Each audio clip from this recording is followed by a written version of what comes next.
आइए देखते हैं इस खौफनाक कहानी आखिरी स्टॉप पर छठी कब्र में आखिर हुआ क्या था।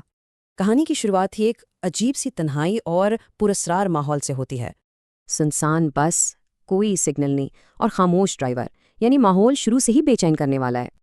बस में थे कल 6 मुसाफिर और यही नंबर एक खौफनाक उल्टी गिनती की शुरुआत है। और फिर पहला मुसाफिर अपनी सीट से उठता है। यहीं से सब कुछ बदलना शुरू होता है। वो सामने जाता है और गायब। न दरवाज़ा खुला, ना कोई आवाज़। ये तो बहुत ही अजीब बात है। उल्टी गिनती शुरू हो गई। अब बस में रह गए हैं सिर्फ 5 लोग। फिर एक और मुसाफिर उठा और उसके कदमों की आवाज़ खामोशी में अजीब तरह से गूंज रही थी। और एक और कम हो गया। अब बच्चे सिर्फ 4। टेंशन बढ़ती जा रही है।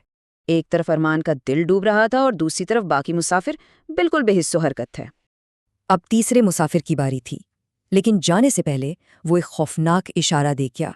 सिर्फ 2 लफ्ज़ आखिरी मत बनना, ये कहानी की वाहिद बातचीत है जो उसे मजीद ड्राउना बनाती है। वार्निंग तो मिल गई लेकिन सिलसिला रुका नहीं। अब रह गए सिर्फ 3। और फिर एक और। अब सिर्फ अरमान और एक दूसरा शख्स बाकी हैं। और आखिरकार गिनती ख़त्म। बस में अब सिर्फ अरमान अकेला है। और फिर अचानक बस रुक गई। हर तरफ मौत जैसी खामोशी छा गई। यही कहानी का क्लाइमैक्स है। अब वो राज सामने आने वाला था जो सबसे खौफनाक है। सबकी नज़रें ड्राइवर पर हैं। वो बहुत आहिस्ता से अपना सर घुमाता है, मगर ड्राइवर का कोई चेहरा ही नहीं। वहां सिर्फ एक गहरा अंधेरा है। और फिर इस अंधेरे से एक खोखली आवाज आती है, तुम्हारा स्टॉप आ गया। बस का दरवाज़ा चिड़चिड़ाहट के साथ खुलता है, लेकिन बाहर कोई सड़क नहीं थी। वहां था एक कब्रिस्तान। तो ये थी इस सफ़र की आखिरी मंजिल। हिसाब बिल्कुल सीधा है।